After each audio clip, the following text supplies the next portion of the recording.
Bismillahirrahmanirrahim. Assalamualaikum warahmatullahi wabarakatuh dan salam sejahtera. Yang berusaha Datuk Dr. Mahendra Singh Nahar Singh, Koordinator CDL, Dr. Zalina, rakan-rakan CDL mungkin ada bersama-sama dengan kita hari ini. Mungkin ada pengetua-pengetua, guru-guru besar, rakan-rakan guru dan rakan tuan-puan sekalian. Okey, alhamdulillah kita masih dapat bersama-sama walaupun ini adalah minggu terakhir ya cuti sekolah, tapi saya tengok cuti sekolah dah dekat berakhir dah, tapi kita masih ada semangat untuk hadir ke dalam Connecting Dots Learning. Hari ini kita sedia maklum ini adalah slot yang siri ke-71 kita dah sampai ke slot yang ke-71. Ini slot 71 ni adalah slot penutup tirai pada tahun 2022. So untuk hari ini kita akan mulakan dengan sedikit coretan ya daripada yang berusaha Datuk Dr. Mahendra Singh Nahar Singh dengan topik hari ini Kodawari, The Pursuit of Perfection. Kodawari ni kalau saya rasa ni perkataan dari bahasa Jepun. Tapi kalau nak tahu lebih lanjut lagi apa itu Kodawari, saya serahkan kepada yang pakar iaitu Datuk Dr. Mahendra Singh dan Nahar Singh. Silakan Datuk. Terima kasih Cikgu Mastura dan terima kasih semua yang dapat bersama pada petang ini. Selamat petang Dr. Zalina. Seperti yang Cikgu Mastura kata, ini adalah minggu terakhir bagi tahun 2022 dan siri yang ke-71. Tuan-tuan dan puan-puan, terima kasih kepada mereka yang dapat bersama pada petang ini. Seperti yang Cikgu Mastura sebut, Kodawari ini datang daripada terminologi atau istilah yang digunakan di negara Jepun. Dan dalam ungkapan yang ringkas maksudnya the pursuit of perfection. Itu bagaimana nak menerokai kesempurnaan. Dalam kehidupan kita, dalam organisasi kita, kita sentiasa nak mencari, seboleh-bolehnya mencari kesempurnaan itu. Tapi mungkin ada di antara kita akan sebut bahawa manakah titik penamatnya dalam kesempurnaan. Manakah titik akhirnya.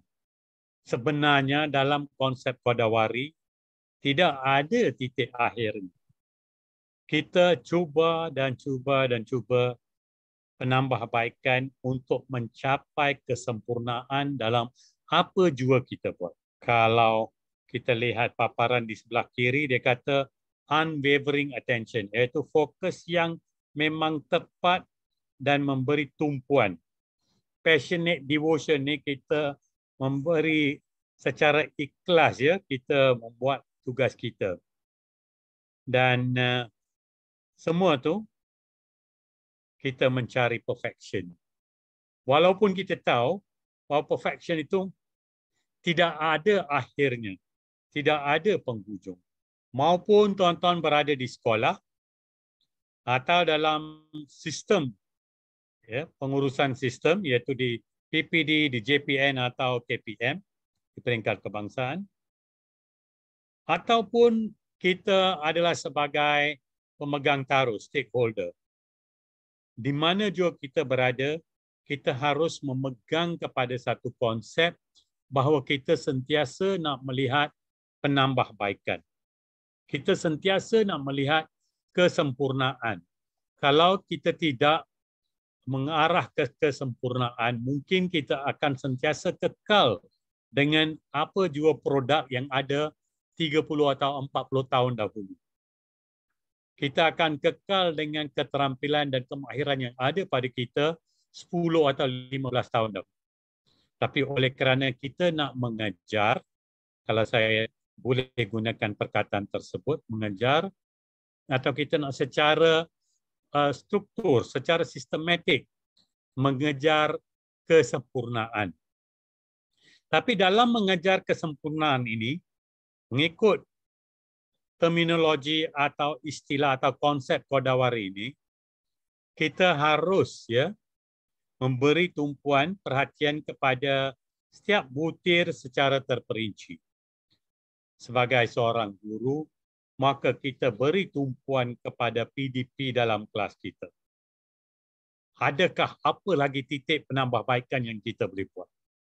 Apakah perfection yang saya harapkan?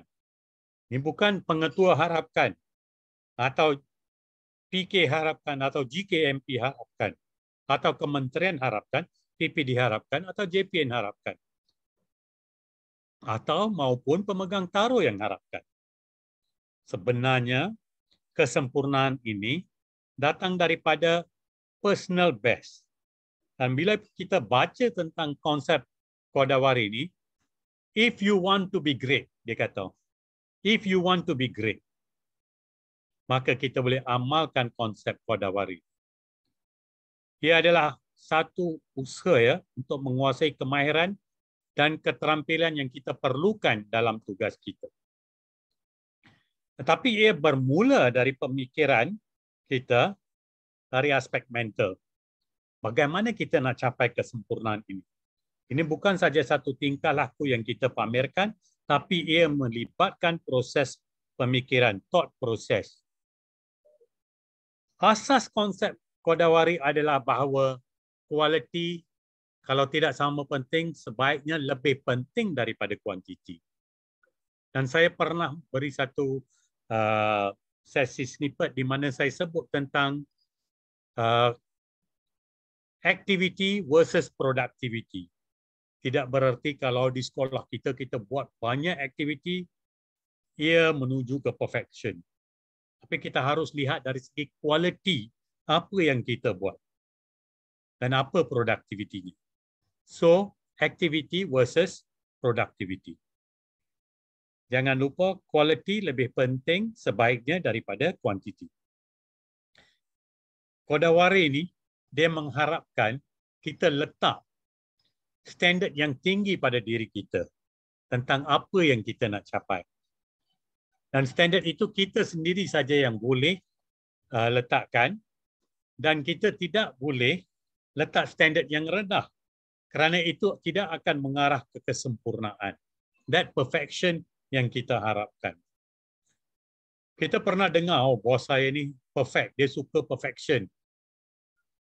Memangnya banyak benda yang kita kadang-kadang bukannya kita nak perfection, tetapi kita tahu bahawa kita usaha itu adalah satu usaha yang sepatutnya sedia ada. Contohnya, saya sangat, kalau nak gunakan istilah cerewet, kalau pegawai bawa surat pada saya dan kalau saya lihat dalam surat itu ada ejaan yang salah, bahasanya tak kena, ada butir yang penting yang tidak dinyatakan, maka saya buat satu borang kualiti bahawa sebelum surat itu datang pada saya, immediate supervisor tu, KPP dia dan sebagainya perlu cek surat itu. Kerana bagi saya, surat itu adalah satu penampilan jabatan kita. Kalau surat kita tu ada salah ejaan, salah tarik dan sebagainya, maka orang akan hilang bahawa jabatan ini dia tidak memberi kepentingan kepada produknya. Surat itu bila datang daripada jabatan kita adalah produk kita. So to me, itu adalah satu yang paling asas dan paling terpenting. Ramai inovator, mereka cipta ni, mereka mengamalkan konsep Kodawari ini. Mencari perfection, how to make it better. Walaupun dia mereka cipta kenderaan atau komputer, ataupun alat-alat dan gadget yang lain, atau dari segi penulisan, you want to get the best. Dan ke arah ini, kita mesti ada, tidak perlu bimbang. Kalau kita mengamalkan konsep Kodawari ini, lama-kelamaan kita akan sebaiknya jadi penyaing yang terhebat. Kita akan beri persaingan yang terhebat. Kita tidak perlu bimbang bahawa kita masuk dalam persaingan. We are not competing. but we do our best. When we do our best, kita akan terus ke depan. Perfection ini boleh merupakan macam satu obsession. Kita ni sentiasa memberi keutamaan kepada perfection ini. Supaya kita tidak lari. Kita tidak mahu bahawa pegawai kita ni ada dalam comfort zone. Comfort zone tu, bolehlah, tak apalah. Kita pernah dengar orang menyatakan bahawa the tidak apa attitude. Kalau kita nak mengamalkan Qadawari, kita tidak boleh mempunyai the tidak apa attitude. So kalau kita nak ke depan, kalau kita nak menghasilkan pelajar yang terbaik, maka kita perlu jadikan perfection ini kita punya matlamat. Maupun di sekolah ataupun di dalam kelas.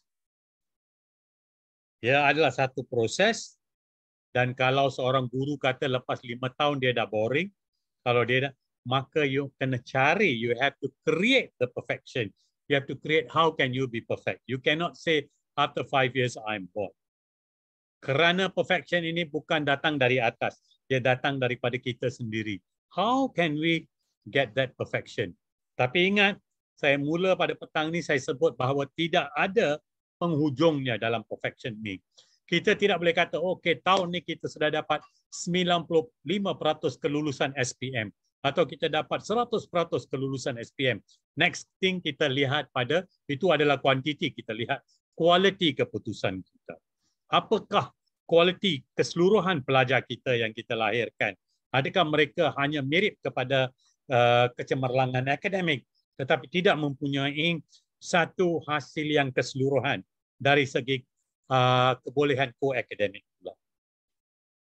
So, kita perlu memahami bahawa Qadawari ini iaitu satu penerokaan kesempurnaan adalah satu proses yang panjang yang kita hasilkan, yang kita wujudkan dalam diri kita bermula daripada pemikiran how can I improve, how can I be the best.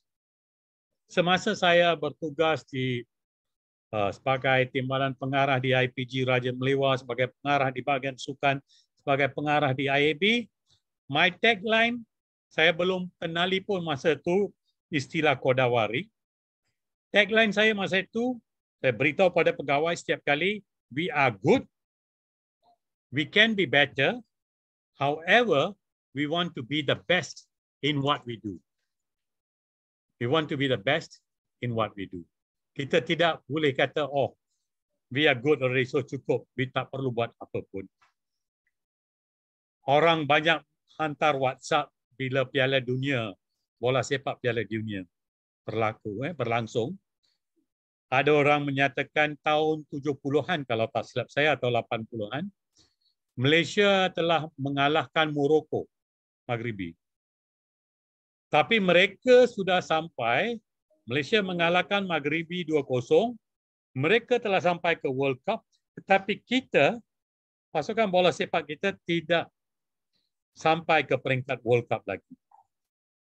Maka sepatutnya sudah ada soalan, why? Saya nak akhiri dengan beberapa ungkapan ini. Yesterday's wow. Semalam ni kita kata wow, kita hebat, becomes today's ordinary. Hari ini satu yang bisa, satu yang lazim. So kita punya wow itu macam mana nak kekalkan wow factor itu. Jeff Bezos, pengasas Amazon, dia menyatakan, one thing I love about customers is that they are divinely discontent. Artinya mereka sentiasa tidak puas. Dia suka. Kenapa? Bila pelanggan tidak puas, artinya mereka kena ada penambahbaikan. Dia belum sampai ke peringkat kesempurnaan dan perfection. So, kita bukan saja nak memenuhi ekspektasi orang lain, tetapi kita nak meletakkan standard sendiri. Strive for perfection in everything. Take the best that exists and make it better. If it doesn't exist, create it. Seperti saya kata tadi, kalau kita dah dapat 100%, kita kena fikirkan apa lagi dari segi perfection patut kita amalkan supaya pelajar kita dapat lebih lagi. Bukan saja kita dapat 100% keputusan. Apa lagi dari segi PDP ini boleh saya perhebatkan. Dan sepanjang 30 tahun anda berkhidmat, anda akan sentiasa mencari perfection, mencari kesempurnaan itu. Maka ia menjadi satu, kalau saya diizinkan untuk gunakan perkataannya, jihad. Bagi seorang guru, itulah jihadnya. Untuk mendapat style dan PDP yang terbaik. Bukan dalam 5 tahun, bukan dalam 10 tahun. Tapi sepanjang kerjaya kita. Tuan-tuan dan puan-puan, itu saja daripada saya hari ini. Dan saya nak akhiri dengan apa yang saya selalu bacakan, bahawa if a child can't learn the way we teach, maybe we should teach the way they learn. So, marilah kita sama-sama cari kita punya perfection, cari kesempurnaan kita dan perhebatkan diri kita lagi. Kita tidak perlu disuruh oleh pihak ketiga, tapi kita sendiri nak cari kesempurnaan itu. Dan sememangnya kesempurnaan itu ada dalam diri kita. We can be better and we can be the best. And cari lekuk-lekuk dalam prestasi kita yang lebih baik daripada yang semalam. Itu saja daripada saya. Buku adalah beban latihan untuk minda. Books are the training weights of the mind. Maka kita sama-sama meneroka ilmu daripada pelbagai sumber, daripada makalah, daripada internet dan sebagainya. Bagi seorang cikgu, kita tidak atau pendidik atau pengurus pendidikan, kita tidak boleh lari daripada ilmu. Itu saja daripada saya. Terima kasih semua kerana dapat bersama pada petang Jumaat ini. Terima kasih Datuk Dr. Mahendra Singh Nahar Singh. Walaupun ringkas tapi padat. Itu je. Hari ini saya belajar benda baru. Pertama saya belajar apa itu Kodawari. Kodawari terokai kesempurnaan. Memang dalam hidup ni kan doktor, kita memang manusia memang cari kesempurnaan. Sedangkan kesempurnaan tu sebenarnya bagi saya tak wujud pun. Nobody perfect. Betul tak? Nobody perfect. Betul. There is no end. Betul, kan? Kalau you baca yang di akhir ini, people do appreciate the effort to reach perceived perfection. Perceive aja. Anggapan atau tanggapan. Even if they would never achieve it. Yes, never achieve it. Betul. Tapi betul, kita ada usaha lah. Kita rasa kita nak cari perfection. Right? Saya nak tambah sedikit ya Cikgu Mastura ya. Ya, silakan. Bila terakhir saya ada di IAB dan kita buat seminar nasional dan pegawai saya kata selalunya seminar nasional kita buat di IAB saja. Tapi saya kata IAB ini untuk 400 orang aja auditorium dia. Tapi kita ada 40,000 pihak pimpinan dan pengurusan di luar sana. 10,000 sekolah. Kalau satu sekolah itu ada 4 orang pemimpin termasuk pengetuanya. Betul. Kalau kita kira begitu pun dah 40,000. Tapi kita nak panggil 400 orang untuk datang. Asyik tak kena. Something is not right. Yes. So, kita ambil cabaran kerana dalam pursuit of perfection, kalau nak cari kesempurnaan, kita perlu ada titik mula tu. I said, let's buat di luar. Maka kita pergi buat di UPM. Dan kita dapat sambutan dekat 1,000 orang. Right? Dan hasrat saya, kalau lama lagi, tapi saya dah bersara, saya beritahu pada pegawai, hasrat saya adalah untuk target 3 hingga 5,000. Ini bukan pasal kuantiti ya, pasal kualiti. 5,000 tu masih lagi hanya 1/8 daripada 40,000. Right? So, saya jangka itu adalah satu pentas di mana pemimpin dapat berinteraksi, bina jaringan dan rasa inspired ya, dapat inspirasi baru sebagai pemimpin bila mereka jumpa dengan rakan-rakan mereka. Betul. Itu dan satu contoh.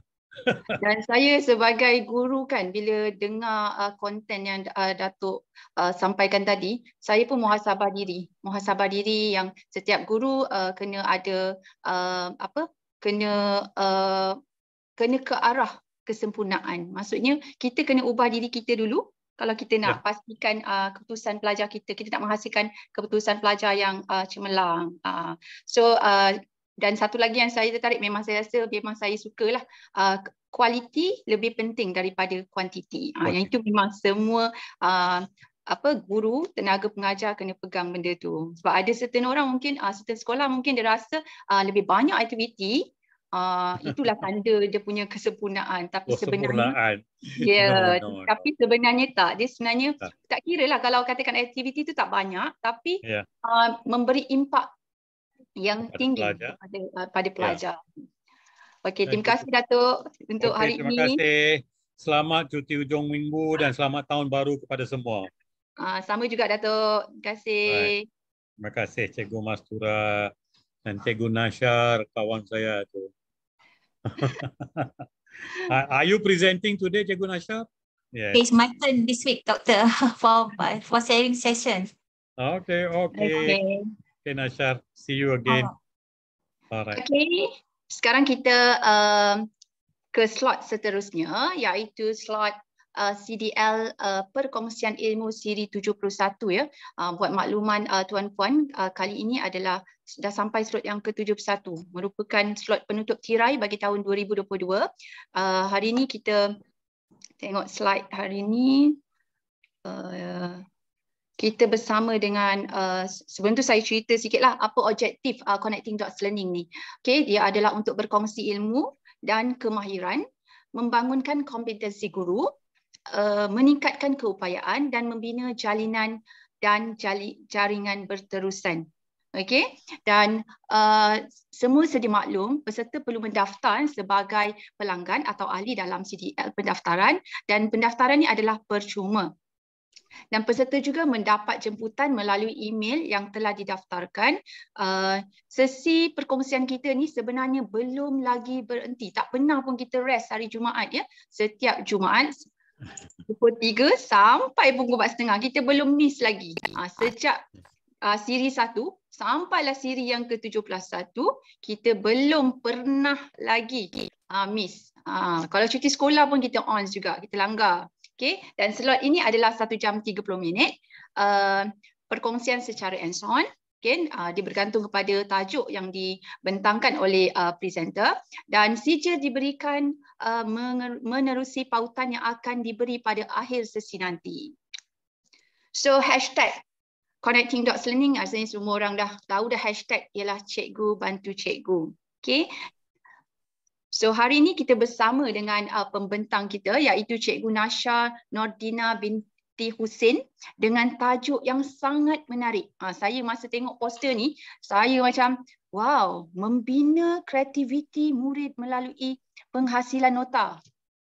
Walaupun saya cikgu matematik, tapi pelajar saya pun buat nota juga.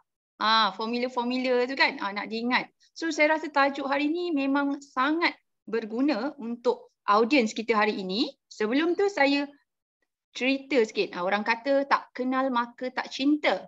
So saya kongsikanlah biodata speaker kita hari ini. Cikgu Nasha berkhidmat di Sekolah Menengah Kebangsaan Bandar Baru Sungai Buloh. Berpengalaman mengajar selama 14 tahun. Beliau juga merupakan guru cemerlang sains dan duta guru STEM KPM Yayasan Petronas. Google Certified Educator GCE Level 1, banyaknya. Penulis buku Sasbadi, pembina BBM, kad kolaborasi Park 21 dan poster info mikroplastik, speaker talk show Facebook Live, Twitter Profesional Malaysia TFM, dan beliau juga pernah menerima anugerah Emas International Leadership in Education, Administration and Development webinar iLead 2021. Saya rasa banyak lagi ni sebenarnya sumbangan Cikgu Nasha, tapi dia tulis apa yang dia tak tulis semua ni. Okey. So untuk tidak berlengah masa lagi, saya jemput Cikgu Nasha untuk teruskan sesi ini. Assalamualaikum warahmatullahi wabarakatuh. Okay, selamat petang. Saya ucapkan kepada semua peserta yang dapat bersama pada petang ini. Okay, walaupun ya hari ini adalah hari masih dalam mood cuti sekolah. Sebelum kita melangkah ke tahun 2023 dan memulakan sesi persekolahan baru, dapat bersama dengan kami semua dan mendengar ya perkongsian saya pada hari ini yang bertajuk membina kreativiti murid melalui penghasilan nota kreatif. Terlebih dahulu saya mengalu-alukan kehadiran tuan-tuan dan puan-puan. Mungkin ada yang terdiri daripada selain daripada guru. Istimewanya pada kali ini, webinar ini dibuka juga kepada para pelajar. Dan cikgu amat mengalu-alukan ya kehadiran murid-murid dapat bersama-sama dengan cikgu. Kita sama-sama belajar topik yang ingin cikgu kongsikan. Yang pertama adalah perlu kita memahami dahulu strategi yang dapat menguatkan dalam pembelajaran, mengenal pasti 4 jenis nota kreatif dan juga akhir sekali dengan masa yang diberikan kita dapat menghasilkan satu nota kreatif. Terlebih dahulu cikgu nak tahulah siapa bersama dengan cikgu hari ini. Jadi boleh tak kita buat survey dululah kan hari ini siapakah bersama-sama dengan cikgu dan juga rakan-rakan dalam tim CDL pada petang ini. Cikgu Mastura boleh kongsikan pautan Mentimeter dalam ruangan chat. Saya dah letak link. Jadi boleh klik pada pautan tersebut dan kita nak tengoklah siapa ada murid tak, sebab targetnya sebenarnya kita nak dapatkan penlibatan murid juga. Alhamdulillah. Terima kasih ya pelajar-pelajar yang dapat bersama dengan cikgu. Cikgu sangat menghargainya. Dan juga pensyarah juga. Terima kasih tuan dan puan pensyarah. Saya rasa pun sangat berbesar hati. Terima kasih bakal-bakal guru yang mendapat cabaran. Kita sekarang ni berada di IR 4.0 kan. Kita nak jadi guru yang berkaliber, guru yang tahan lasak, yang dinamik, yang sentiasa bersedia untuk menjadi sekarang ni kita kata change maker, berani untuk berubah, ya. Alright, terima kasih semua. Saya cikgu teruskan seterusnya. So kita cuba fahami cuba menghayatilah apa maksud kreativiti. Saya punya kata kunci saya pada perkongsian ini ada tentang kreativiti. Benarkah kreativiti? Saya izinkan slide saya dalam bahasa Melayu dan bahasa Inggeris sebab saya nak mengekalkan term-term yang saya telah belajar. Creativity allows us to view and solve problems more openly and with innovation. Setuju? Setuju tak cikgu-cikgu, ibu bapa, para pelajar sekalian? Dengan kreativiti, melalui pemikiran yang kreatif, kita boleh melihat suatu sudut yang pandangan yang tersendiri, yang berbeza dan boleh menyelesaikan masalah dan seterusnya dapat menghasilkan satu inovasi. Alright, terima kasih. Ramai mesti bersetuju kan? Mari kita lihat beberapa kata-kata lah quotes daripada insan-insan hebat ni. Saya rasa ada yang sebahagian ni memang dah kenal. Saya antaranya Steve Jobs. Siapa tak kenal Steve Jobs? Mendiang Steve Jobs, pengasas Apple, jenama Apple. Albert Einstein. Semua berkaitan dengan quotes yang berkaitan dengan kreativiti. Menariknya, Albert Einstein ni dia ada pernah menyebutlah 2 kali tentang kreativiti. Creativity is saying what others see and thinking what no one else ever thought. Creativity is intelligence having fun. Saya tengok pada bentuk tangan ni kan, 5 jari ni boleh bergabung bersama-sama untuk membentuk satu bentuk otak. Steve Jobs mengatakan creativity is just connecting things. When you ask creative people and how they did something, they feel a little guilty because they didn't really do it. They just saw something and it seemed obvious to them after a while. Sebab kreativiti ni dia akan menghasilkan satu idea kadang-kadang tu mungkin di luar expectation, mungkin di luar pemikiran biasa. Mungkin ada orang yang bersetuju, mungkin ada orang yang tak bersetuju dengan kita punya idea kita. Okey, Edward de Bono. Mungkin ada tak siapa kenal siapa tokoh Edward de Bono ni? Six Thinking Hats diasaskan oleh Edward de Bono. Seterusnya Merit Lau-Cook. Merit Lau-Cook ni merupakan seorang aktris dari Amerika Syarikat. Dia terkenal dalam filem pada zaman 50-an dulu Memory Lane. Pada tahun 1941. So Mary mengatakan creativity is inventing, experimenting, growing, taking risks, breaking the rules, making mistake and having fun. Jadi untuk jadi orang yang kreatif, nak melahirkan kreativiti di kalangan murid kita, Brené Brown beliau merupakan seorang pensyarah daripada Amerika Syarikat dan juga seorang penulis dan juga host podcast dan pernah muncul dalam rancangan TED Talk show. So Brené Brown mengatakan there is no innovation and creativity without failure. Bermakna untuk menjadi seorang yang kreatif dan mencipta kreativiti tu mesti ada melalui fasa kegagalan. Perlu melalui fasa kita melakukan kesilapan. Saya teruskan lagi. Peserta semua, tuan-tuan dan perempuan, kita kenal dululah struktur otak manusia sebab otak ni adalah di tempat mana banyak kita punya fungsi-fungsi badan, fungsi kognitif semua dikawal oleh otak. Jadi saya fokus kepada ketiga bahagian otak iaitu tentang cerebrum, cerebellum dan medulla oblongata. Ada satu soalan yang saya nak lontarkan.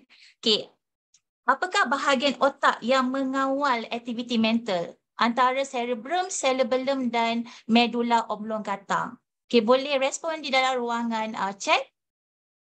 Iaitu bahagian otak yang mengawal tindakan terkawal. Aktiviti mental. Contoh aktiviti mental seperti aktiviti membaca, menulis, mendengar. Bahagian yang mana satu? Saya masih menunggu respon bagi para pelajar. Mungkin cikgu boleh tunggu lagi. Cikgu tengok kat sini, ramai yang memberikan jawapan adalah cerebrum. Ya, betul. Cerebrum mengawal fungsi aktiviti mental, mental kita. Manakala, cikgu kongsikan lagi untuk cerebellum mengawal keseimbangan badan.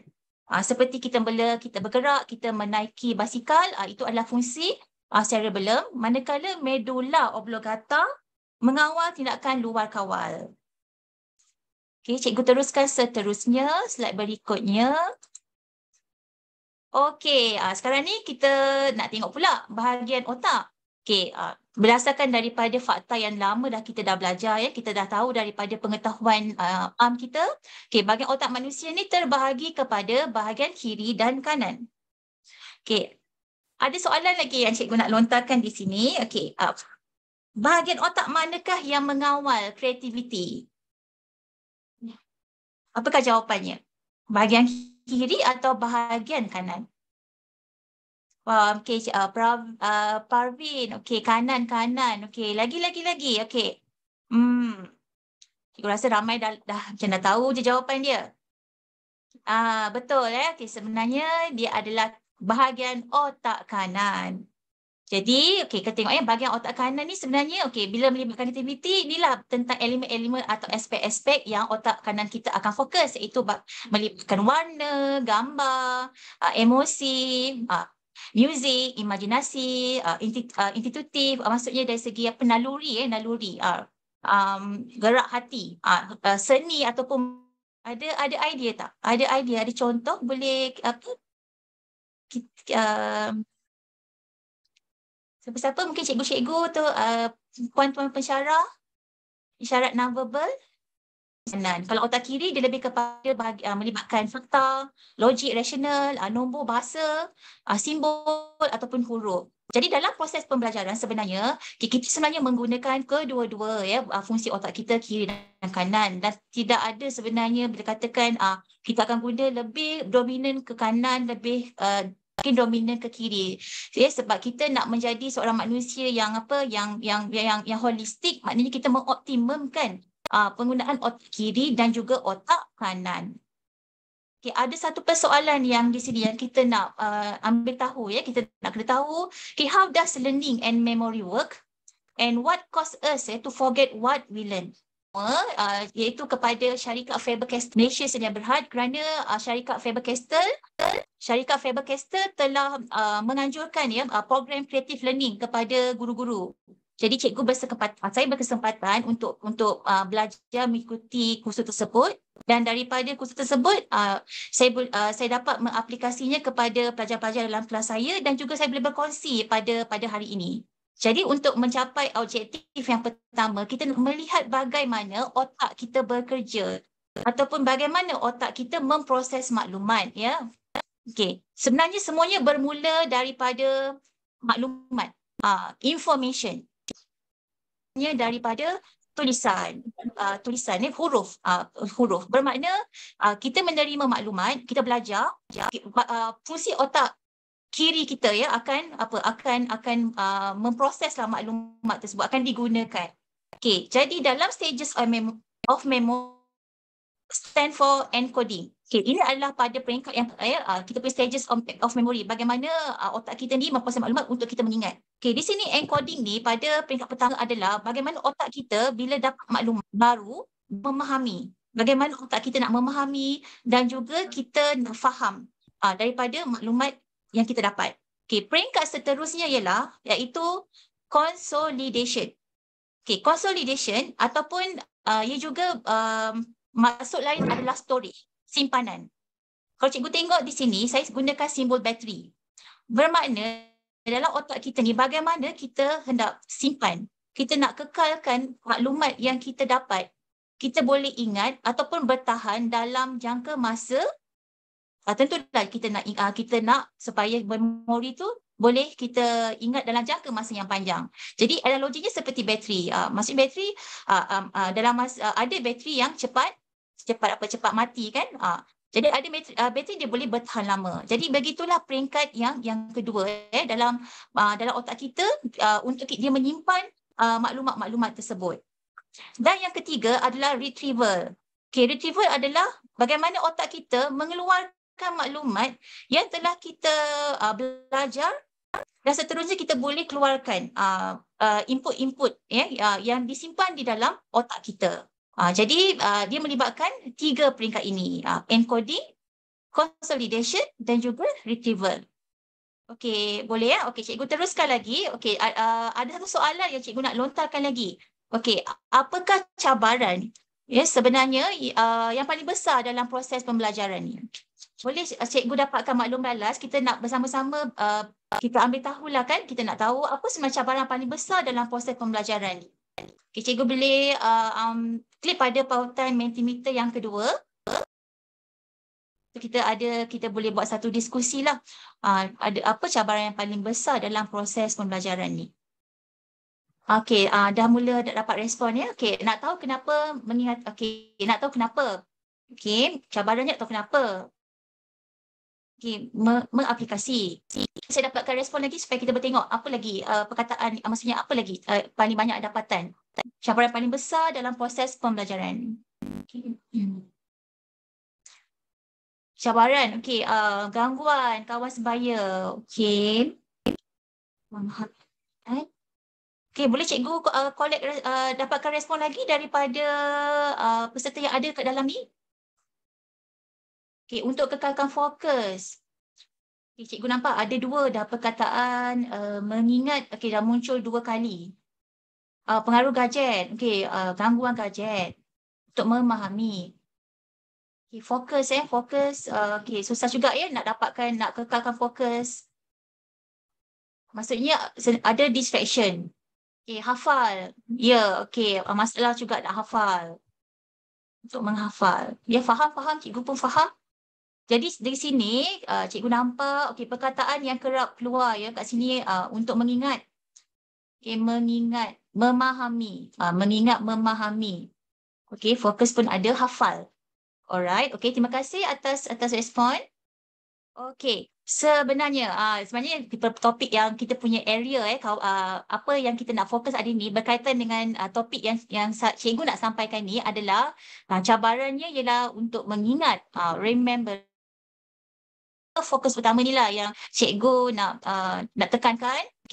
Dan kalau kita tengok pada taksonomi Anderson ya, dia adalah edisi tambah baik daripada taksonomi Bloom. Jadi dia merupakan peringkat yang paling aras yang rendah lah, aras yang rendah sebelum kita nak menuju ke arah kemahiran berfikir aras tinggi. Dua ingat dan juga kita perlu fokus cikgu tentang dua elemen ni. Mari kita aktifkan kita punya otak kita. Kita tengok bayang-bayang ni semua. Boleh tak kongsikan dalam ruangan chat apa agaknya ya objek bagi bayang-bayang ni? Apa yang sedang dilakukan oleh kedua-dua insan ni? Dia ni boleh teka tak dulu? Apa yang sedang berlaku? Apa yang mereka sedang buat? Mereka pegang apa? Mereka sedang berfikir, ada yang pegang payung. Siapa mereka tu? Siapa agaknya tu ya? Murid ke? Mungkin ada 2 ekor monyet. Ataupun 2 ekor kera sedang pegang daun. Ada yang sedang pegang daun. Alright. Monyet. Berapa nak tengok ramai kata ni manusia ke ataupun orang ke, haiwan ke? Tengok dari segi bayang-bayang ni kan. Cikgu tengok kat dalam chat ni ramai yang teka kera monyet duduk di atas batang pokok. Kalian rasa dah memegang daun. Memegang daun. Rifdi kata monyet manusia kanak-kanak. Ada ekor. Ada ekor. Ya ke ada ekor? Sebab kata tikus. Jeng. Nak tahu apa jawapan dia? Tada. Tada. Inilah jawapan dia. 2 ekor monyet yang comel dia sedang pegang daun. Jadi siapa itu tadi sedang pegang daun tadi? Jawapan yang betul. Cikgu Mastura. Cikgu Mastura. Tahniah Cikgu Kalai. Okeylah, bolehlah kata monyet kera lah. Makan daun. Alright. Tahniah dapat teka dengan betul. Seterusnya kita teruskan. Kita nak pergi lagi memahami tentang primary stage of memory. Bila kata primary stage of memory, maknanya peringkat di mana otak kita ni boleh mengingat sesuatu perkara, sesuatu objek, satu peristiwa. Di sini cikgu letakkan satu objek lah, aiskrim. Bila agaknya masa kita kecil-kecil kita mula kenal aiskrim? Cikgu boleh ingat tak? Pelajar-pelajar boleh ingat tak? Kalau yang boleh ingat berapa tahun agaknya umur mula tahu makan aiskrim? Jadi sebenarnya dia bermula dengan apa? Dia mula dengan senses, organ diri kita lah yang kita guna 5 ni organ diri kita. Dia bermula dengan senses. Kemudian bila kita nampak aiskrim kan, dari segi mata kita nampak visual. Kita rasa aiskrim tu. Kita rasa aiskrim ni daripada segi rasa je kita boleh tahu apa itu bagaimana aiskrim itu. Dan bila kita makan aiskrim ni manis kan? Aiskrim ni manis, dia sedap. Jadi feeling emotion. Apa kita rasa bila kita tengok aiskrim, kita rasa sedap. Mengingat satu objek atau satu apa mungkin daripada pengalaman experience Mungkin masa kecil, ibu bapa pernah bawa kita pergi ke McD. Kan McD sangat popular kan dengan aiskrim dia. Macam cikgu masa kecil-kecil pun mak selalu bawa cikgu pergi ke McDonald beli aiskrim. Aiskrim masa tu memang fikir aiskrim McD lah paling sedap. Itu daripada pengalaman yang kita lalui. Dan kita mula berfikir, so inilah rupanya aiskrim dari segi rasa dia, ingat, dan kita boleh sebut, dan akhirnya mampu sebut dalam bahasa Inggeris aiskrim dari segi perkataannya. Kita belajar dalam bahasa Inggeris atau dalam bahasa Melayu perkataan aiskrim, dan kita boleh menggambarkan aiskrim, bentuk aiskrim ataupun objek aiskrim itu. Dan ini semua kita panggil adalah hook, ya. Istilah hook, ya. Kenapa cikgu panggil ataupun dikenali sebagai kita panggil the hooks of primary stages of memory. Ini ada satu lagi fakta yang cikgu nak kongsikan memang yang sangat menarik. Pernah dengar the macrotape? Siapa baru tahu tentang macrotape? Baru pernah dengar macrotape ni? Cikgu ada satu aktiviti lah. Kita nampak aktiviti sikit. Ada satu aktiviti lagi. Oops. Soalannya ialah, di manakah kita dapat menjumpai macrotape ini pada objek? Maknanya di persekitaran kita. Nama canggih kan, the macrotape. Tapi kat mana boleh jumpa? Pandai. Yes, paling common lah. Dan biasa kita jumpa dekat kabel wire komputer riba. Betul, 100% betul. Mungkin kalau dekat ruangan chat, boleh bagi tak objek lain lagi selain di kabel wire komputer riba? Ada lagi tak dekat objek-objek lain yang menggunakan macrotape ni? Mungkin kita boleh fikirkan bersama-sama? Pelajar-pelajar semua? Ya, okey. Kasut, betul. Cikgu pun tadi pun baru teringat kasut sekolah kan? Kalau kasut sekolah ni dulu jenama masa zaman cikgu famous kasut jenis yang apa tu, yang ada, yelah, guna macrotape ni jenama Palas. Jenama Palas yang memang betul kasut. Then ada sandal. Yes, betul tu Rifdi. Sandal, skirting meja. Betul skirting meja. Ya, meja cikgu kan? Skirting meja, banyak lagi tempat sebenarnya menggunakan macrotape. Dompet budak, yes, dompet budak, betul-betul. Cikgu ya, pakaian yang mana, macam mana tu ya? Pakaian ada banyak jenis pakaian. Baju hujan ke? Baju hujan guna macrotape. Okey. So cikgu rasa ramai dah kenal kan macrotape ni. Kita nak kaitkan apa sebenarnya tentang macrotape ni dengan dengan kita punya memori ya. Okey. So sebenarnya yang apa yang cikgu nak kaitkan ialah tentang macam ni. Pada macrotape ni sebenarnya dia ada dua bahagian tau. Yang ni kalau tahu dah tahu sekarang. Dia ada satu bahagian yang dinamakan hook.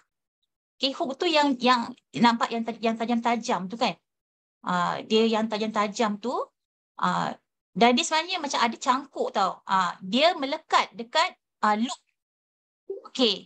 Bahagian tu bahagian loop.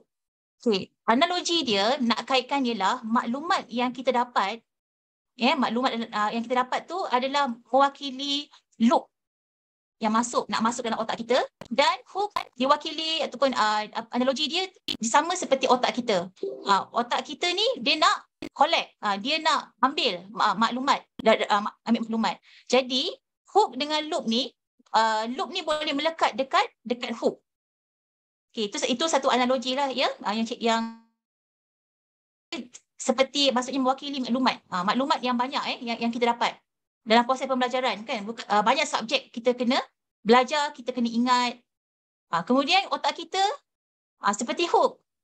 Hook ni dia relate dengan satu istilah kita link and association. Otak kita bila nak collect maklumat, dia akan sentiasa nak cari link, kaitan dan kehidupan kita. Dia akan sentiasa relate, mencari link ataupun mencari hubung kait ataupun association. Itulah cara otak kita proses maklumat. Sentiasa ingat, more hooks more memory, learn better. Okay, sebab pada macrotip tu, bila more hooks, loop tu dia akan lebih melekat. Dia akan lebih melekat dan dia akan jadikan macrotip tu lebih kuat.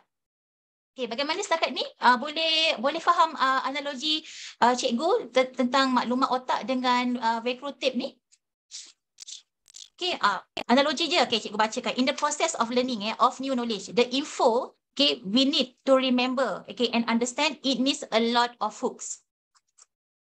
So the hook represent our brain and the loop represent the information of the knowledge, okay, we learn.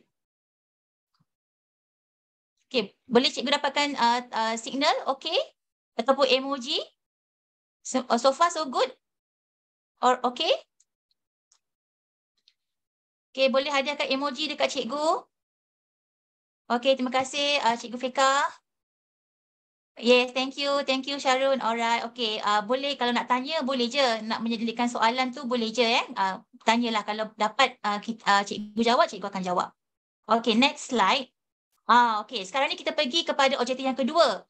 Sebab tadi tentang macrotip tadi kan, dia ada kaitan dengan hook. So kita punya brain ni kita kena maksudnya kita nak dapatkan more hooks lah supaya kita boleh collect maklumat tu, more loops.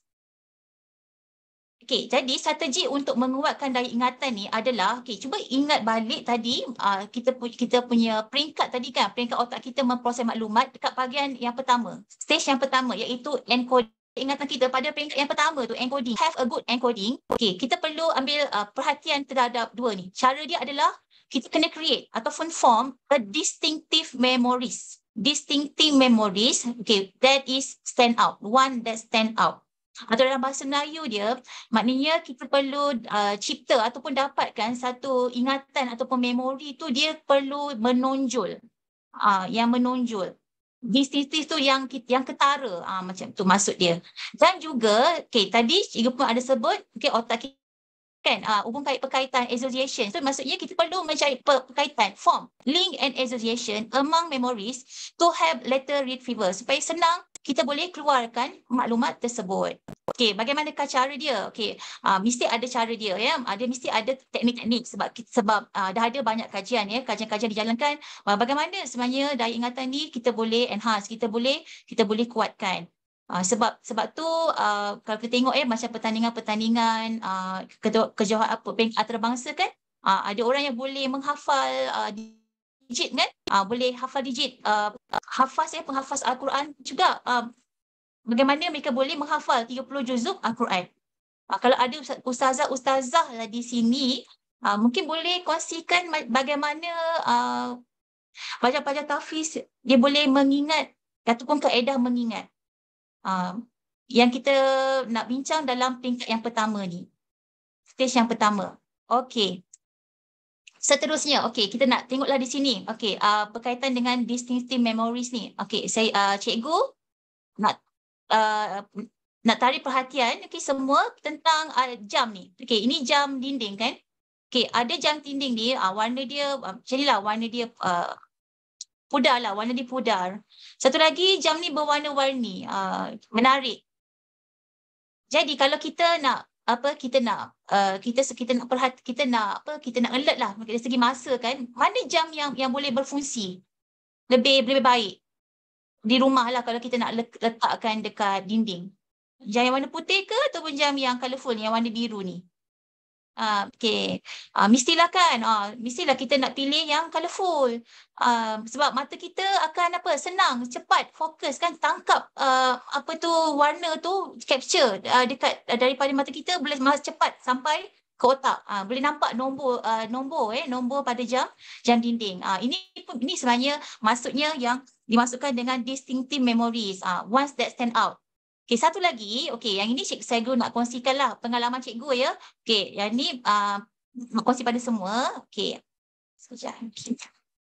Ada satu kedai ni tau. Okay, cikgu baru masuk dalam bulan ni lah. Cikgu baru pergi bulan ni. Nama dia, agak macam mana nak sebut ni? Boleh teka tak? Siapa pandai? Siapa boleh teka? Ni nak tengok kreativiti lah. Macam mana nak sebut kedai ni ya?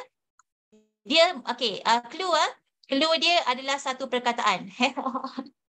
Wah, Cikgu Feka jawab dulu. Spread love. Okey, tapi sebenarnya sebelum saya masuk kedai ni, saya sebenarnya sebut juga SPR8 tau. SPR8, tapi sebenarnya dia spread love. So dekat sini bila saya tengok kedai ni memang sangatlah kreatifnya lah dia punya tuan kedai ni kan. Dia ada 3 cawangan tau. Dekat sini ada banyak makanan-makanan lokal lah. Ini apa tu? Macam kereta lama tau. Kereta lama tapi dia boleh buat dan ni tuan kedai ni, dan dia punya dinding dia dekat luar tu, ini tempat setiap kali customer membeli barang, kita akan selfie, kita akan bergambar. So ini adalah salah satu daripada elemen kreativiti yang memang kita perlukan lah untuk untuk diri kita dari segi kita kerjaya kita sebagai seorang guru kan, untuk jadi seorang yang kreatif, dan murid-murid akan datang sebab kamu akan bekerja, kamu akan bina kerjaya. Jadi kita perlukan orang yang kreatif. Sebab orang yang kreatif, dia akan menarik perhatian orang. Tarik perhatian maksudnya yang berkaitan dengan kita punya bidang kerja lah. Kalau cikgu perlu berusaha untuk menarik minat murid. Jadi pelbagai pendekatan yang cikgu kena buat. Sama juga dengan pelajar, macam pelajar. Okey, sekarang ni dari segi fokus area tanggungjawab kamu sebagai pelajar, macam mana nak jadikan pembelajaran tu tidak bosan? Dari segi, maksudnya dari segi kaedah kamu mencatat nota, mengambil nota. So kat sini kita perlu jadi orang yang kreatif. So jadi cikgu boleh tengok nanti kedai SPR8 ni. Spread love. Alright, okay. So dekat sini, cikgu nak kongsikan. So yang pertama, sebenarnya ini adalah tentang mnemonics. Mnemonics cikgu. Saya silap sikit ni, tak akronim, tak sempat nak padam. Ini adalah cara mnemonics. Kalau cikgu tengok mnemonics ni dalam subjek sains, macam saya seorang guru sains, memang kerap kita gunakan.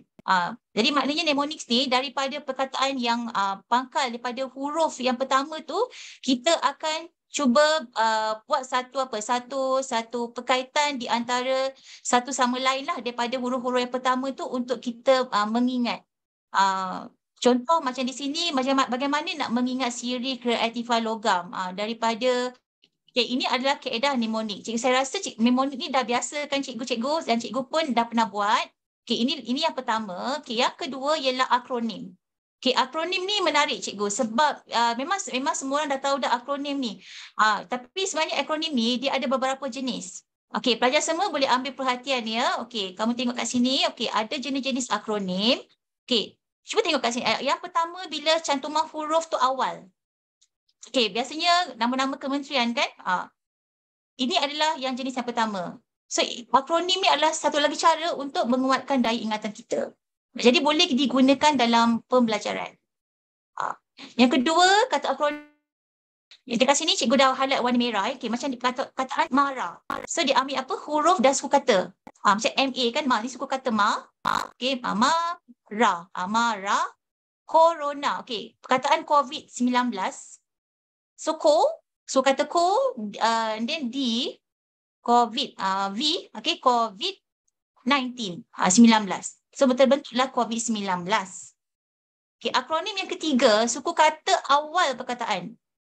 Dan ni cikgu pun baru tahu sebenarnya. Kugiran ni sebenarnya merujuk kepada kumpulan gitar rancak. Cikgu bukan guru BM ya. Jadi cikgu pun dapat belajar sesuatu lah. Kugiran sebenarnya daripada kumpulan daripada gitar, rancak, So membentuk kugiran. Dan tadika. Tadika sebenarnya Taman Didikan Kanak-kanak. Nama penuh dan dipendekkan menjadi tadika. Dan jenis yang keempat ialah kata akronim cantuman bahagian awal perkataan dengan bahagian lain perkataan. Jantina, jantan, betina, jantina. Purata, pukul rata, asbud, asap dan kabut. Asap kabut membentuk asbud. Ni tentang akronim. Yang ketiga cikgu nak kongsikan. Tentang ketiga kaedah bercerita. Story. Dekat sini cikgu nak bagi contoh. Ini sebab cikgu mengajar matematik. Jadi ni antara cerita lah yang cikgu dah pernah buat lah dengan pelajar kan. Sebab dalam matematik bila belajar algebra, sebutan, selalu pelajar akan keliru. Dia tak boleh nak bezakan satu cerita yang ada kaitan dengan kehidupan. Bagi mudah ingat, mudah faham, 2X ni kita ibaratkan seperti hubungan suami isteri. Dia rapat. Dia boleh bersama melalui ikatan perkahwinan. Kena nikah baru boleh rapat. Itu tentang itu bila nak faham. Bila masa dia rapat dengan tolak macam tu. Dan apa beza bila dengan 2 tambah X? Cerita 2 tambah X tu seperti hubungan rakan sekelas. Jadi tanda ni maksudnya bila masa boleh putus. Kalau berselisih faham, dia boleh terpisah. Itu tentang 2 tambah X. Jadi bila melibatkan sebutan ni, nanti pelajar kena tahu ni persamaan linear nak mencari nilai nilai S kan. Jadi macam mana pula nak ajar pelajar ni pindah persamaan kiri dengan kanan? Cikgu pun kena buat cerita lagi lah bagi pelajar. Cuba nak fahamkan pelajar. Cikgu buat cerita tentang adalah nama, bagilah satu nama. Cerita dia Ali bergaduh dengan Kimi. Sebab dia kan kawan sekelas. Jadi dia bergaduh. Bila bergaduh, Ali kena pindah kelas. Ali pindah kelas, dia kena tolak. Lepas tu dia jumpa kawan baru. Dalam kelas tu jumpa kawan baru nama Haziq. Tapi bila dia pindah, bila pindah, dia kena di mana? Dia berada kena duduk di belakang. Di belakang 6. So maknanya dia duduk di belakang Haziq. Lepas tu dapatlah 4. Seterusnya, inilah dia ya yang dinanti-nantikan, types of creative notes. Sebenarnya ada banyak jenis nota kreatif yang cikgu nak kongsikan ini adalah 4.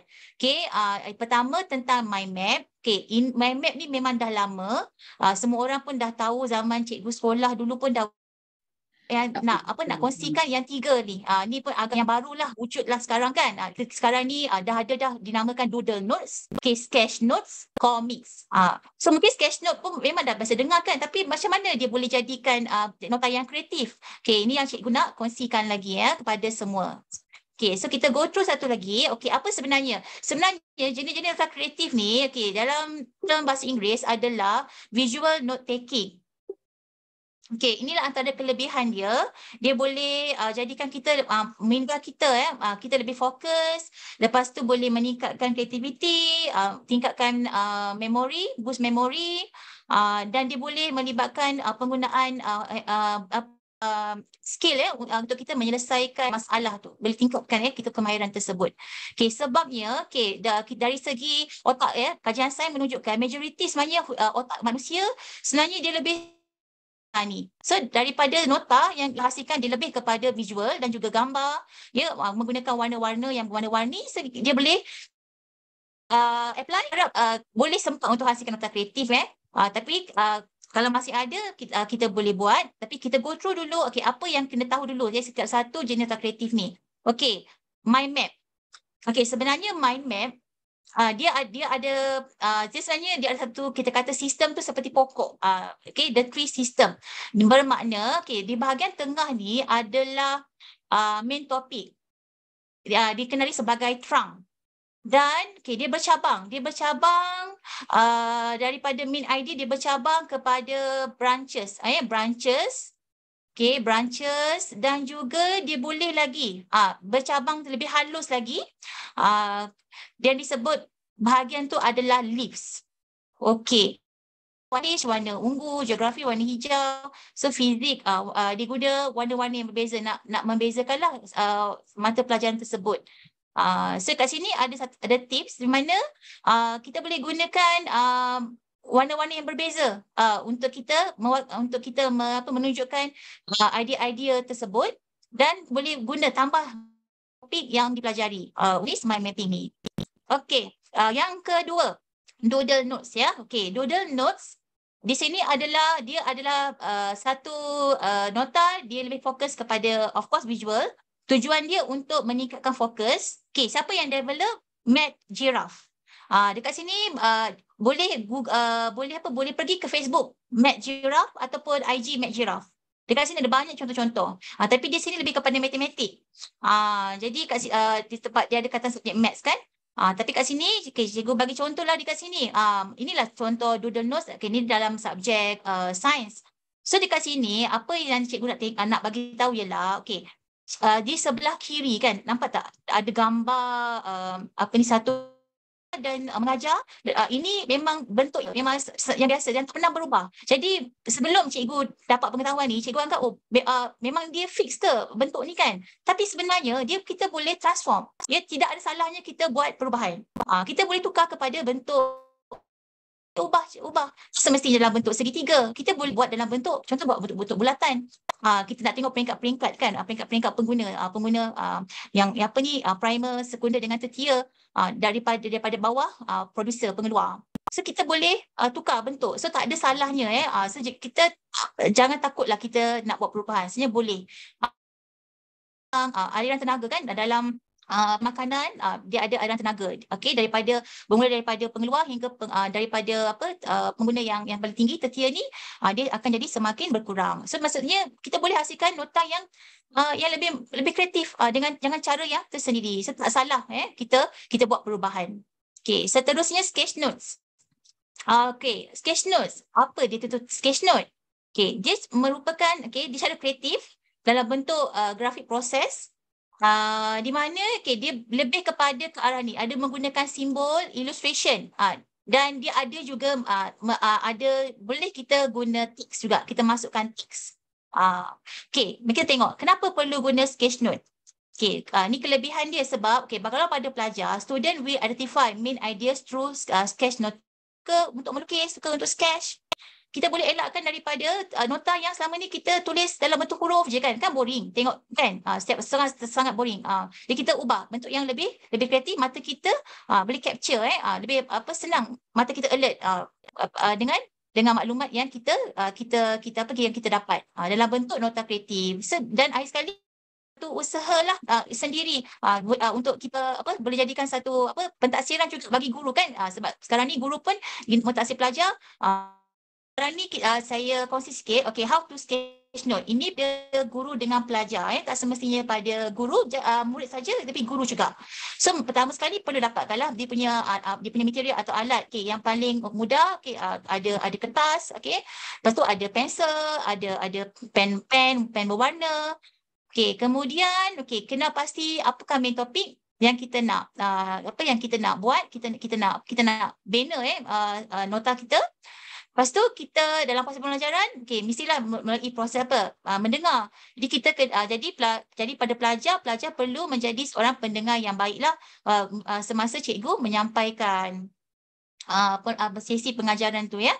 Kemudian seterusnya, dalam masa proses mendengar dan capture, apa sebenarnya capture idea, kena pasti apa idea-idea yang berkaitan untuk kita nak menghasilkan nota kreatif ni. Dan seterusnya boleh rancang untuk menghasilkan sketch note ni, dia punya bolehlah kita gunakan simbol-simbol nak masukkan arrow star ke ataupun macam yang apa-apa yang berkaitan anak panah ke garisan ke yang sesuai. Dan untuk tips untuk buat sketch note ni, bermula daripada percubaan dan kita sentiasalah buat latihan, practice because practice makes perfect. So jangan takut nak buat silap dan jangan takutlah bila mungkin hasil yang mungkin kita buat as a beginner kan tidak menepati seperti yang nota yang sebenar, tapi kita sentiasa cuba, dan guru-guru pun sentiasa menghargai usaha murid-murid. So cikgu-cikgu semua, are you ready to be a change maker? Kalau cikgu kan tahun depan azam baru, boleh kita sama-sama. Saya pun masih terus belajar juga kita buat sketch note dekat whiteboard. Guna objek, kita guna lukis kan, lukis gambar dekat whiteboard, kurangkan penggunaan perkataan atau huruf dan pelajar kelas depan kawan-kawan. Boleh kita sama-sama berubah, boleh tak boleh? Boleh tak boleh? Azam tahun baru, kita sama-samalah berusaha buat sama-sama. Good. Itulah semangat yang kita nak Positif, yes, always be a change maker. Jangan takut dengan kritikan. Nak jadi orang yang kreatif, kita kena berani selagi kita buat perkara yang betul, so perlu takut nak berubah. Tahniah semuanya. Okay, and last and not least ya, komik. Okay, so apa sebenarnya kita boleh buat komik pula. Kita buat nota komik. Okay, semua orang pernah biasa kan tengok baca komik. Macam ni sekarang ni kita nak ubah, buat komik pula. Tips lah yang mudah kan lah, walaupun cikgu kongsi ni dia punya flow ni macam ni, tapi mungkin pelajar ni kadang-kadang dia punya idea dia ke otak kita ni kadang dia ikut susunan kan, mungkin dia fikir langkah 5 dulu, mungkin langkah 3 dulu, so it's okay. So as long kita buat berdasarkan apa yang kita faham, kita dah ikut lah, maksudnya dia punya guide dia kan, yang ada unsur komik ya, nota dalam unsur komik. So yang pertama, okay, kita boleh lukis atau sketch out frame. Sebab komik biasanya kalau kita tengok kan, kita baca komik mesti dia ada frame. Dia ada frame. Lepas tu, okay, sebenarnya kan kalau kita nak belajar lagi tentang komik, tentang frame tu ada maksudnya boleh cari apa karakter yang special, yang istimewa yang kita nak bina dalam kita punya nota komik. Lepas tu tempat, kita decide. Mesti kita nak pilih kat tempat mana atau scene tu di mana. So itu langkah yang ketiga. Dan dalam yang keempat, dalam kita punya komik, tentulah ya, kita sebab kita buat komik ni, katalah komik tu dia melibatkan benda hidup kan, benda hidup. Jadi kalau manusia, haiwan, dia ada organ derianya. So jadi kita gunakan mana-mana ataupun 5 organ deria tu, ataupun boleh describe dalam kita punya komik tu dia punya emosi setiap karakter tu. Baru ada nampak kita punya komik tu dia hidup ya. Okey, lepas tu nak fikirkan lagi apakah skrip. Jadi nak bina skrip mungkin boleh buat dalam bentuk draft dulu. Lepas tu baru kita boleh transfer, buat betul-betul kan dalam buku nota. Dan akhir sekali nombor 6 ni, bila melibatkan perbualan, conversation, dia ada speech bubbles.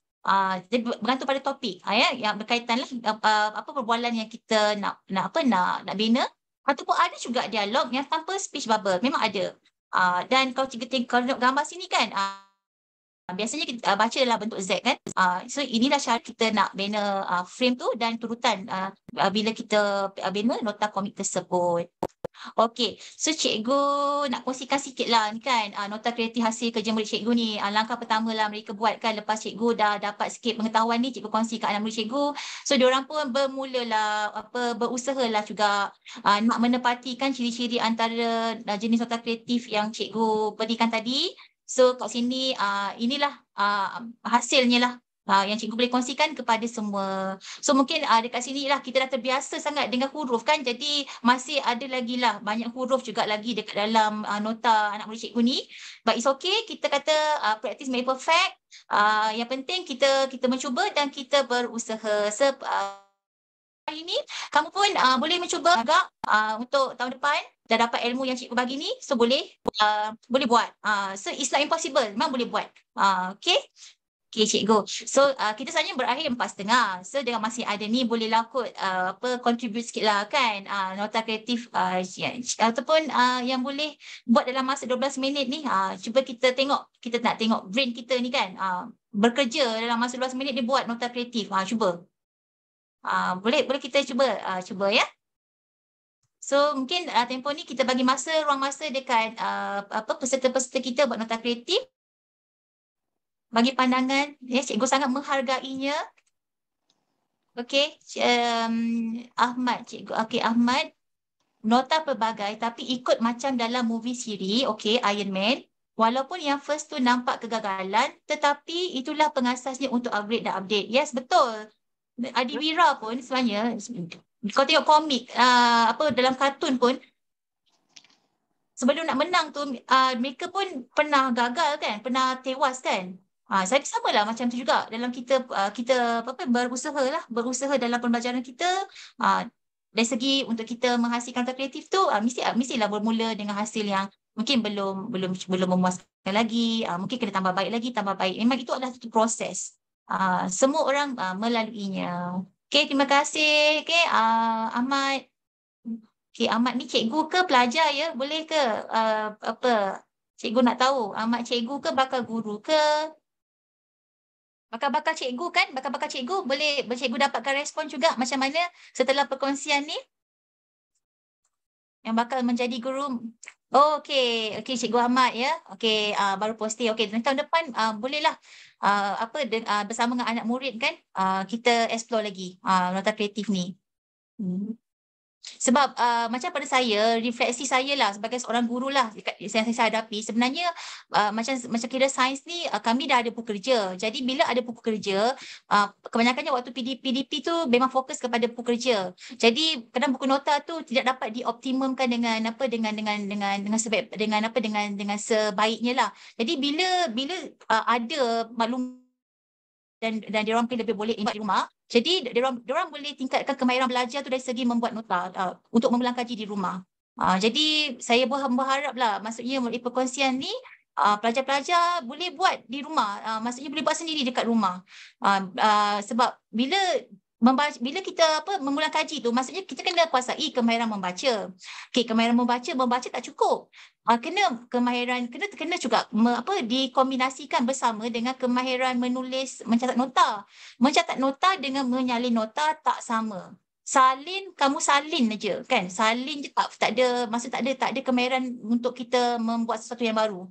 Kopi saja. Itu pun kopi huruf kan, bentuk huruf, salin saja. So dia tidak memberi impak. Itu mungkin salah satulah sebab kenapa susah cepat lupa. Jadi mungkin boleh cuba pendekatan ni.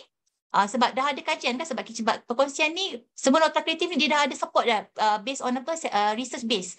So research base tentu ada kesan yang positif kepada murid-murid dan juga kepada guru-guru jugalah kan. So kita pun sama-sama berubah. Okey, Cikgu Mastura, boleh kongsikan dulu tak yang Padlet tu? Masukkan dulu kat dalam chat box. So kalau ada cikgu-cikgu ke, yang anak murid ke yang dah dapat sempat buat, diorang boleh masukkan je dekat dalam ruangan Padlet. Apa nak bagi tahu ya, okey, kita kena ada satu kesedaran cikgu. Kenapa saya mahu sangat pelajar saya buat nota kreatif ni? Mungkin pada usia tu agak terlewat kan, umur macam saya dapat belajar, saya mengajar sains dengan pelajar tempat. Bagi saya, sebab diorang selepas kata 5, diorang akan menghadapi cabaran besar. Memasuki alam pekerjaan yang sekarang ni dunia sangat mencabar. Jadi salah satu elemen kreativiti tu memang penting dalam kerjaya sekarang. Jadi orang kreatif dia make different, create special dekat dalam diri dia. So itu salah satu nilai tambah yang baik kepada mereka. So jadi yang paling mudah nak implement kreativiti ni dalam nota lah. Sebab kadang-kadang dekat dalam kita nak rancang PDP mungkin faktor masa kan. So dekat dalam nota, maksudnya memang nota ni memang pelajar boleh buat, tak buat dekat dalam kelas, dia orang boleh buat dekat rumah. Jadi kita dah bagi satu nota kreatif yang okey. Kalau pelajar-pelajar yang yang usia-usia kecil tu, mungkin kita kena tunjuk dulu kan, tunjuk satu persatu. Dia tengok kepada pelajar kita lah. Tapi peranan kita kan cikgu, kita kena jadi pembimbing, kita pemudah cara. Jadi kita cuba bantulah yang boleh untuk anak-anak murid kita. Ya, cuba kurangkan kerja rumah. Betul. Okey, cuba kurangkan kerja rumah. Yes, saya pun sebenarnya suka sangat bagi kerja rumah ke anak murid saya. Tapi bagi saya, kemahiran memilih nota tu tanggungjawab pelajar. Sebab itu dah termasuk dalam kemahiran, maksudnya dah masuk dalam satu daripada kemahiran belajar mereka. Jadi kita kena bagi kemahiran tu kepada murid. Sebab murid, kalau diorang tak pandai buat nota, diorang baca je. Baca tak cukup. Baca pun kalau kita tak bagi tahu cara baca yang betul pun memang tak beri impak kepada pembelajaran murid. Jadi bila kita ada sedikit ilmu ni cikgu, kita kongsilah ya sama-sama dengan anak murid kita. Mungkin ada yang dah kongsi hasil nota kreatif. Okey. Kita boleh tengok. Kita boleh tengok. Sekejap ya. Okey, cikgu, sebab dalam kelas kita memang banyak ajar tu, kita kena kemahiran kita untuk menjawab latihan pula, berbincang. So kadang-kadang tu ruang nak buat nota tu memang tak, kita kejar masa kan. Memang tak cukup. Jadi kita boleh jadikan maklumat ni, kita boleh bagi pada pelajar kita dan pelajar boleh independen buat di rumah. Dan nanti bila setiap topik nanti cikgu boleh collect buku anak murid dan jadikan pentaksiran untuk PBD mereka kan. Okey, masih menanti juga nota kreatif daripada cikgu-cikgu. Kalau cikgu nak ambil, simpan dulu. Padlet ni pun boleh simpan dulu ke, nanti boleh mantap kemudian. Okey, at least ada sesuatu lah yang boleh saya simpan lah daripada perkongsian saya hari ini bersama dengan cikgu-cikgu semua, dengan anak-anak murid. yang hadir pada hari ini. Pensyarah-pensyarah pun terima kasih. Saya rasa sangat berbesar hati rasa banyak lagi saya kena belajar dengan tuan-tuan dan puan-puan pensyarah yang lebih hebat lagi. So maksud cikgu, hari ni kita dah mencapai 4 objektif tadi, iaitu bagaimana cara otak kita memproses maklumat dan cara untuk strategi untuk menguatkan daya ingatan kita melalui kaedah mnemonik, akronim dan kaedah story, kaedah bercerita, dan juga kena pasti 4 jenis nota kreatif yang saya, dan juga comic notes. InsyaAllah akan ada ulang siaran nanti di dalam website CDL. Boleh tengok rakaman semula insyaAllah. Website kita www.connectingdots.my if I don't mistaken. Mungkin admin boleh letak dekat chat untuk kita punya portal rasmi CDL. Semua saya berharap perkongsian ini memberi langkah kita pada tahun 2023 akan jadi lebih baik, lebih cemerlang. Terima kasih dapat bersama dengan kami daripada tim CDL pada petang ini. So insyaAllah teruskan bersama kami pada tahun-tahun akan datang. Yes, teruskan bagi sokongan kita, cikgu bantu cikgu. Dan saya amat alu-alukan perkongsian cikgu pun di dalam media sosial. Kalau cikgu nak jadi kawan-kawan saya pun boleh dekat media sosial. Saya suka buat networking cikgu. Kita boleh kongsi macam-macam perkara di media sosial, sebab kita jadi cikgu sekarang ni abad ke-21, kita ada pengaruh, jadi pempengaruh jadi pempengaruh yang baik. Kita kongsi amalan baik kita di media sosial. So kita dapat tambah lagi kita punya sebar luaskan lagi kemahiran kita, pengalaman kita, pengetahuan kita. Kan banyak platform kita boleh kongsi kita punya ilmu yang kita ada, pengalaman yang kita ada. So jangan takut berkongsi, jangan malu berkongsi. Sebab kita sama-sama cikgu, kita perlu support sokongan yang kuat antara satu sama lain, membentuk komuniti guru-guru yang dapat memberi impak kepada sistem pendidikan negara kita. Always be a change maker, insyaAllah. Terima kasih Puan Nurlina dapat bersama hari ini. Tak ada yang nak hantar nota kreatif hari ni? Nanti audiens boleh juga hantar dalam link tu, link yang padlet.com. Nanti kita boleh lihatlah hasil kerja nota kreatif. Dah ada dah tu. Okey, dah ada. Tanya. Yes. Terima kasih. Okey, Rifki. Okey, bagus. Okey, simpan dulu pautan tu nanti boleh hantar. Okey, cari nama cikgu, Nasha Nurlina Hussein. Okey, IG cikgu pun ada, nama sama. Okay, we connecting the dots tau. Jangan putus je untuk hari ni je. Alright. Okay, kalau boleh kita nak connecting the dots. Lagi panjang. Okay, ni nama cikgu. Okay, itu saja Cikgu Nasha untuk slot hari ni. Okay, terima kasih diucapkan kepada Cikgu Nasha Nordina binti Hussein yang sudi berkongsi untuk slot terakhir. Penutup tirai 2022 dengan tajuk yang saya rasa macam saya cakap tadi, tengok poster je pun kita dah rasa macam teruja kan. Tajuknya membina kreativiti murid melalui penghasilan nota. Dan saya rasa audiens hari ini bukan saja di kalangan para guru tapi juga ada murid kan. Dan saya harap dapat memberi manfaat ilmu yang telah dikongsikan oleh Cikgu Nasha hari ini. Memang saya sendiri pun turut belajar, dan memang kita pun walaupun saya cikgu maths, tapi dalam maths pun kita mengaplikasikan penghasilan nota yang kreatif untuk memberi pelajar mengingat formula-formula. Contoh daripada zaman ya. Lupa cakap pasal ambil gambar. Okay. So sekarang kita ada slot ambil gambar So minta kerjasama semua yang masih ada. Kenangan terakhir tahun ni. Okay, kita gambar sama-sama.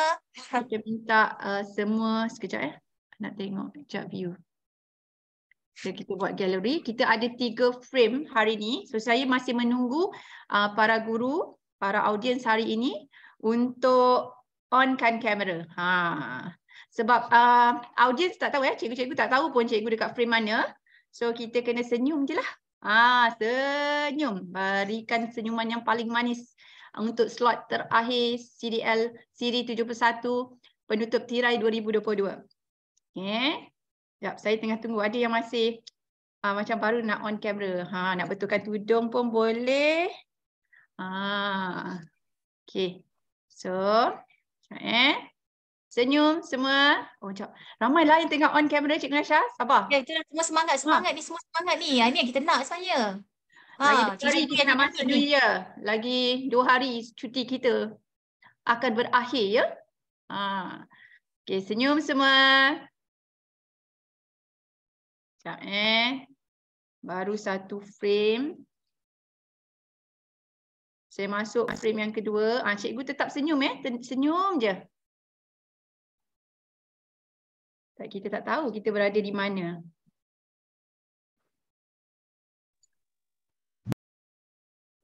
Okay, kita dah masuk frame yang ketiga. Senyum. Okay, settle. So, terima kasih di atas kesudian semua para guru hari ini yang berkorbankan masa cuti anda orang kata menimba ilmu dari Cikgu Nasha hari ini. Tajuk pun menarik. Kita pun dapat belajar banyak sangat. Kita boleh turunkan ilmu tu kepada anak-anak murid kita dan mungkin rakan-rakan guru mungkin boleh buat perkongsian dengan rakan-rakan guru di sekolah. Okay? Boleh buat PLC cikgu, boleh terus lepas ni sebar luaskan dekat sekolah-sekolah ya. Dan sesungguhnya yang baik itu daripada saya, Cikgu Mastura Buja. Sesungguhnya yang baik itu daripada Allah SWT dan yang buruk itu, yang kurang itu daripada saya. Dan saya mengucapkan terima kasih semua dan selamat tahun baru 2023. Assalamualaikum. Okay, jumpa lagi insyaAllah tahun depan. Assalamualaikum warahmatullahi wabarakatuh. Cikgu jangan lupa ya, isi link kehadiran untuk e-cert. Pastikan email yang diisi email yang betul. Jangan salah email. Link telah diberi pada ruangan chat. Link pautan kehadiran. Isi. Kita open tak lama untuk kehadiran ni. So harap dapat isi. Lepas tu dalam berapa minit tu kita akan terus dapat e-sijil melalui email yang telah didaftarkan. Itu saja. Assalamualaikum.